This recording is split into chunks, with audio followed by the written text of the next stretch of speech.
Umar says, what's the sunnah way of praying the Eid prayer and how to pray the Eid prayer while one is traveling? First of all, Eid prayer is prayed twice a year. In the Eid of al-Fitr, which comes at the end of the month of Ramadan, and in Eid al-Hajj, which is on the 10th of the 12th month of the lunar year, the month of Dhul Hijjah. And the format of this prayer is the same.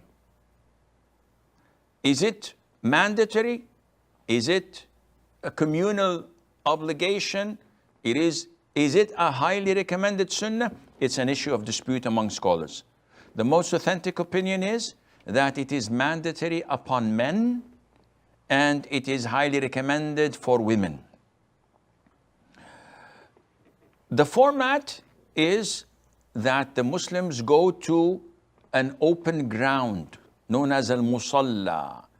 It's an open plaza, open piece of land. Usually it's outside the skirts of the city or the town. And this is what the Prophet used to do, alayhi salatu wasalam. Therefore, praying it in masjids is not the right thing to do. So many Muslims all over the world pray it inside the masjid. But this is not the sunnah of the Prophet ﷺ. We know that praying in the masjid of Medina is equivalent to 1,000 prayers. Yet the Prophet ﷺ did never pray the Eid in his masjid. He used to take the congregation to al-Musalla and they would pray in the open area, under the open sky. And the way to do this is to offer 2 rak'ahs, like normal rak'ahs. But the only difference is that in the first rak'ah, he offers 7 takbirs. And in the second rak'ah, he offers 5 takbirs. And the difference of opinion whether the 7 takbirs are included with takbiratul ihram or excluded. I'm inclined to follow the opinion that says it's 7 and you add these 7 to takbirat al-ihram.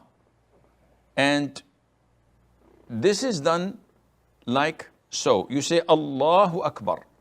You read Dua ul-Istiftah, which is Sana, as they call it in Urdu. And then you make 7 takbirs. Allahu Akbar, Allahu Akbar. And the most authentic opinion that you raise your hands with every takbir. And after you finish the 7th one, you say, A'udhu billahi minash shaitanir rajeem, Bismillah ar-Rahman ar-Rahim, and you read the Fatiha and Surah Al-A'la, Sabbih isma rabbika al-A'la afterwards. This is one of the surahs prescribed.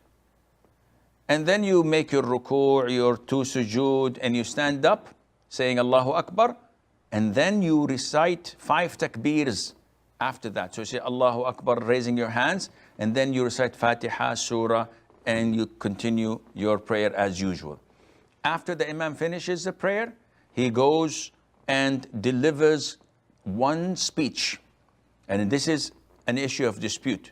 Scholars differed. Some of them said he offers 2 speeches and he sits between them, as in the case with the Friday sermon.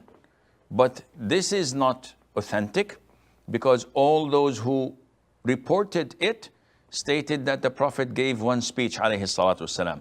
And beside, when he gave the khutbah, the sermon, the scholars, the companions did not take his pulpit with him. They did not take a chair for him to sit down. So claiming that he sat down between the 2 sermons would require some place to sit, and it's an open area. Where would he sit? So this again shows that it was only 1 sermon.